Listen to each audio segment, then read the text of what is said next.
মাসের 1 তারিখে আপনি রাজা আর 20 তারিখে ফকির। পকেটের অবস্থা কি সাহারা মরুভূমির মতো হাহাকার করে? হ্যালো বন্ধু, আপনি কি সেই পাবলিক যার স্যালারি বা হাত খরচের টাকা অ্যাকাউন্টে ঢোকার আগেই বিকাশ বা নগদ দিয়ে উধাও হয়ে যায়? মাসের শেষে বন্ধুদের কাছে ধার চাইলে যারা মেসেজ সিন করে ঘাপটি মেরে বসে থাকে, কোনো রিপ্লাই দেয় না, তাদের দলে কি আপনিও আছেন? যদি উত্তর হ্যাঁ হয় তবে সাবধান, আজকের ভিডিওটি ভুলেও স্কিপ করবেন না, কারণ আপনাদের শত শত কমেন্ট আর রিকোয়েস্টের পর আজ আমরা রিভিল করতে যাচ্ছি জাপানিদের সেই গোপন কাইজেন মেথড, যা সাধারণ মানুষকেও মিলেনিয়ার বানাতে পারে। তবে শুনুন, এই ভিডিওর মাঝখানে এমন একটি 30 দিনের সিক্রেট রুল এবং শেষে একটি 1 মিনিটের জাদুকরি টেকনিক আছে, যা মিস করা মানে লটারির উইনিং টিকিট পেয়েও ছিঁড়ে ফেলা। আজ আমরা শিখব কিভাবে ফুটো পকেটকে টাকার মেশিনে পরিণত করতে হয়। নড়ে চড়ে বসুন, কারণ আজকের পর আপনার মানি ব্যাগের স্বাস্থ্য আর আগের মতো থাকবে না, গ্যারেন্টি। চলুন একটা গল্প দিয়ে শুরু করি। আমাদের গল্পের নায়ক হলো হাবলু। হাবলু দেখতে আপনার আর আমার মতোই সাধারণ।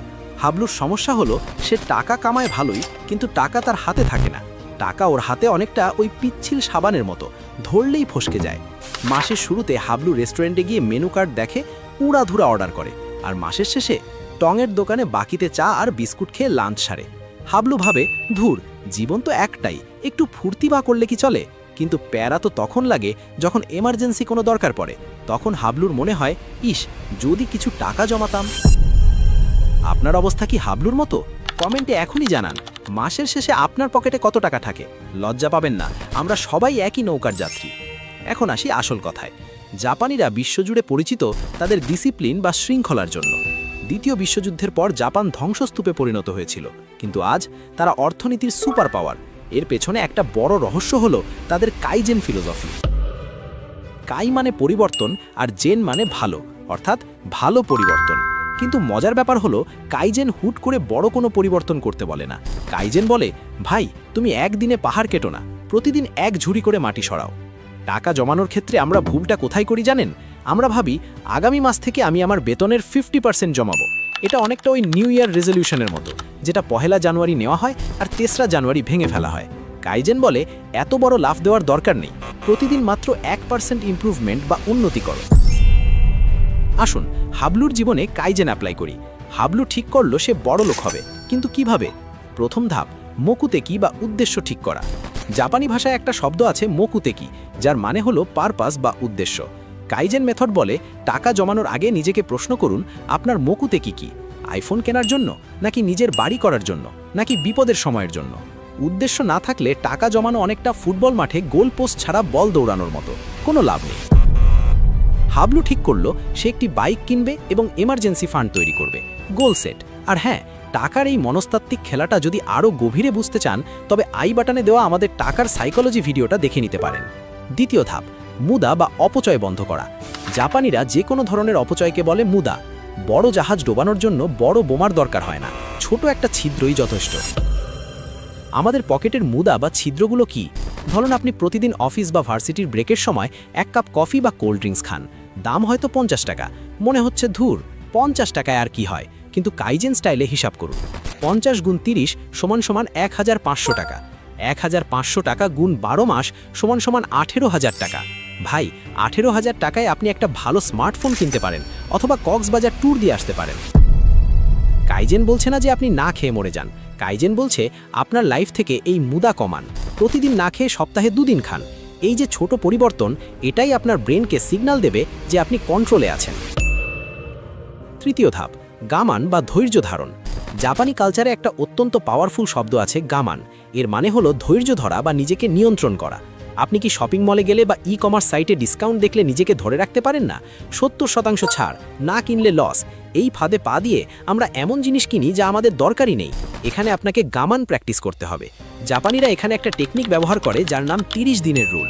আপনার কোনো গ্যাজেট বা দামি কিছু কিনতে ইচ্ছে হচ্ছে, ঠিক আছে, কার্টে অ্যাড করুন, কিন্তু বাই নাও বাটনে ক্লিক করবেন না। 30 দিন গামান বা ধৈর্য ধরুন। বিশ্বাস করুন, 30 দিন পর আপনার ওই জিনিসের প্রতি 90% আগ্রহ কমে যাবে। আর ধনীরা কিভাবে এই ইমোশন ব্যবহার করে আপনাকে দিয়ে খরচ করায়, সেই গোপন ট্রিক্স জানতে আই বাটনে থাকা ধনীদের ডার্ক সাইকোলজি ভিডিওটা মিস করবেন না। যাই হোক, হাবলু আগে অনলাইনে সেল দেখলেই ঝাঁপিয়ে পড়তো, এখন সে 30 দিন ওয়েট করে।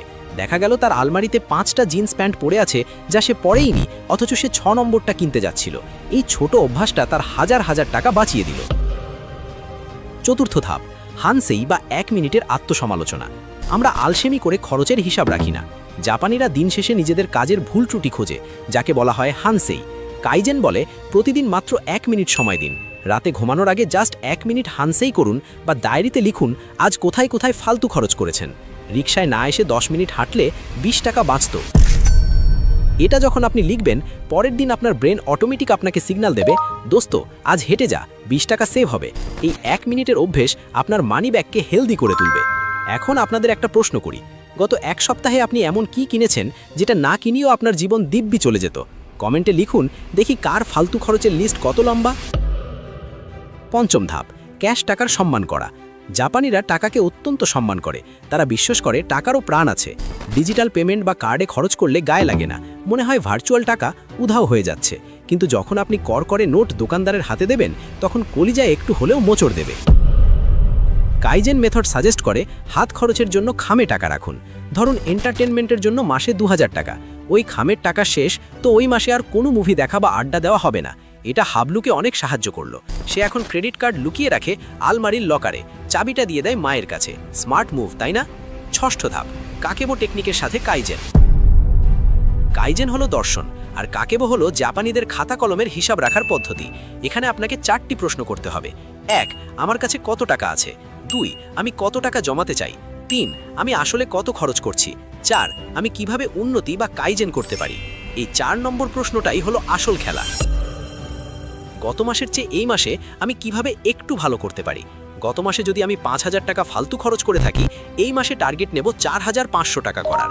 500 টাকা ইমপ্রুভমেন্ট, বিশাল কিছু না, কিন্তু এটাই কম্পাউন্ড এফেক্টে বছর শেষে বিশাল অঙ্ক হয়ে দাঁড়াবে। এখন আপনারা বলবেন, ভাই সব বুঝলাম, কিন্তু আমার তো আয়ই কম, জমাবো কি? এখানেই তো কাইজেনের ম্যাজিক। কাইজেন বলে না যে আয়ের অর্ধেক জমাও। কাইজেন বলে আপনার যা আয় সেখান থেকে প্রথমে মাত্র 1% সরিয়ে রাখুন। হ্যাঁ, মাত্র 1%। যদি আপনি 10,000 টাকা বেতন পান, তাহলে 100 টাকা সরিয়ে রাখুন। এটা কোনো টাকাই না, কিন্তু এটা করার মাধ্যমে আপনি জমানোর অভ্যেস বা জাপানি ভাষায় যাকে বলে সুকান, সেটা তৈরি করছেন। 1 মাস পর এটাকে 2% করুন, তারপর 3%। এভাবে 1 বছর পর দেখবেন আপনি অজান্তেই 10 থেকে 15% টাকা জমাচ্ছেন এবং আপনার লাইফস্টাইলেও কোনো সমস্যা হচ্ছে না। হাবলু এই মেথড অ্যাপ্লাই করে দেখল, সে আগে ধূমপানে মাসে 3000 টাকা উড়াতো। সে হুট করে ছেড়ে দিতে পারল না। সে কাইজেন অ্যাপ্লাই করলো, প্রতিদিন 1টা করে সিগারেট কমালো। মাস শেষে দেখল তার 500 টাকা বেঁচে গেছে। সেই 500 টাকা সে মাটির ব্যাংকে ফেললো। এই যে মাটির ব্যাংক ভারী হচ্ছে, এই শব্দটা তাকে আরও বেশি মোটিভেট করলো। বন্ধু, মনে রাখবেন, টাকা জমানো কোনো ম্যাথ বা গণিত নয়, এটা হলো সাইকোলজি বা মনস্তত্ত্ব।